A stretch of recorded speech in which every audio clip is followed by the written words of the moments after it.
ya. Jangan tidur ya Pak ya. Kalau siang tidur biasa aja, sore mungkin enggak. Enggak apa-apa. Jadi kali ini kita akan bahas topik yang selanjutnya. Ini kira-kira tahu nggak gambar apa? Roda ya? Roda. Ada tebakan lain? Roda yang ada rantainya. Ada rantainya. Oke, jadi di sini ini sebenarnya ada gambar roda rantai di sepeda yang ada di kayu itu. Nah, kita gambarnya kayak gini. Oke, jadi di sini saya pengen tanya nih, di sini ada yang punya sepeda nggak? Sepeda ontel, sepeda kayu. Nah, statis pak kalau rakyat. Kalau yang biasa, yang buat sepeda jalan, punya nggak? Ada mah. Ada ya. Sering pakai dulu ya. Ada. Jalan itu sering pakai. Boleh. Oke, jadi sini kan kita ngomong ada gearnya ya, yang ada di pedal sama ada di belakang tuh, yang buat di roda belakang biar muter. Harusnya ada rantainya. Oke, kalau kita punya masih baru di kayu kan enak ya, gampang, enteng, gampang nggak ada suara apapun. Nah, tapi kan ini butuh perawatan, ya kan? Kita butuh perawatan. Perawatannya pakai apa? Rantainya nih, oli bersih ya, jangan oli bekas. Terus ada kadang pakai BD40, ada yang pakai kayak gitu, ada humas, ya kayak gitu. Ya itu perawatan supaya ini tetap lancar, mesra, lemas supaya lebih lancar, nggak ada bunyi, nggak ada apapun itu. Nah, tapi kalau masalahnya kalau kita nggak rawat, misalkan nih selama setahun, 2 tahun kena air hujan nggak diapa-apain, itu kan dia akan bermasalah dengan namanya. Ya, karena dia mulai kering, lama kering dulu, ada sana yang berkarat.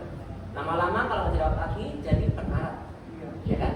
Berkarat, kalau berkarat udah pasti suaranya krak, itu berat kan? Kalau nggak diapa-apain lagi ujung-ujungnya putus. Ya.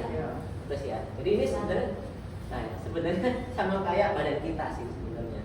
Jadi kita ini lagi ngomongin pengapuran atau artritis di sendi-sendi kita semua. Kita punya sendi macam-macam, jari, ini pergelangan tangan, sendi sini, kaki, lutut. Nah ini kita ngomongin topik itu artritis atau pengapuran. Oke. Nah jadi sama kayak badan kita lah, ketika sepeda itu ada pelumasnya banyak. Kita sepeda itu juga enak nyantai.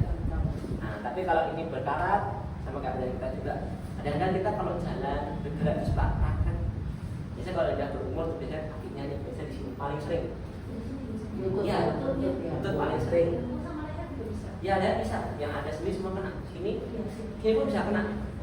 Ya, ini sudah kena juga. Jadi kenapa itu bisa terjadi? Pertama itu termasuk umur itu main. Semakin kita berusia lebih tinggi itu nanti tulang rawan ada kan itu ada 2 sendi, ada kayak gini, ada yang gini, tengahnya ada tulang rawan, kita bisa bilang tangannya.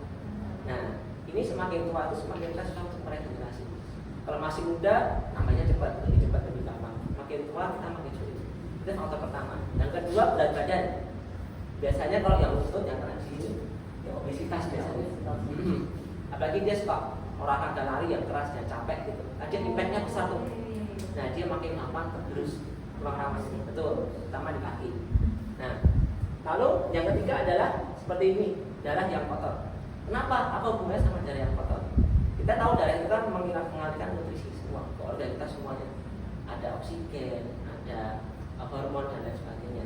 Salah satunya hormon-hormon yang bisa menambah ini bantalan tadi, yang menahan buat tulang ini, tulang rawan kita. Nah itu hormonnya masuk situ supaya dia tidak habis terkikis oleh 2 sendi ini, 2 tulang ini. Nah masalahnya tadi saya bilang umur main, olahraga main, gaya hidup main, dan juga tadi yang kedua berat badan juga main. Nah kalau darah kita kotor dia akan maksudnya lama, jadi regenerasi yang lama, tapi gesekannya tetap dia habis lama-lama. Nah kalau habis gimana? Biasanya harus suntik diisi biar ada bantalannya lagi. Kalau udah parah banget itu ada kayak levelnya 1, 2, 3, 4. Kalau udah 4 tuh harus dioperasi kan, dipasang. Iya. Ya kalau yang parah harus diganti. Nanti saya pakai besi apa titanium, plastik sama keramik kalau nggak salah, ada 3 macam. Nah di sini di apatera kita bisa bantu untuk bagian hormonnya. Ketika darahnya bersih, pelumasnya ada, dia akan kirimkan lebih cepat sehingga kita lebih terhindar daripada artritis kayak gitu. Jadi kita kalau mau sendi-sendi kita aman, pertama nutrisi harus terjaga dari makanan, itu ngefek banget. Kalau umur kita nggak bisa apa-apain, apa boleh buat. Lalu yang kedua berat badan kita harus jaga banget. Dan yang paling penting menggunakan al-fatir supaya darahnya bersih. Ya bersih supaya ya, jadi namanya pengakuan. Ini kalau kena ini parah banget loh. Orang mau jalannya susah banget. Jadi saya dulu sering ketemu orang yang pengakuannya parah, mau jalan nangis. Oh, di sini terapi seperti itu juga kontranya yang sampai nangis. Saya lihat sendiri nangis sampai jalan sama sakit. Yang ini bahaya banget. Jadi kalau bisa dengan 3 faktor tadi nutrisi, berat badan sama al-fatira itu harus jalan terus. Oke? Ada pertanyaan sampai sini?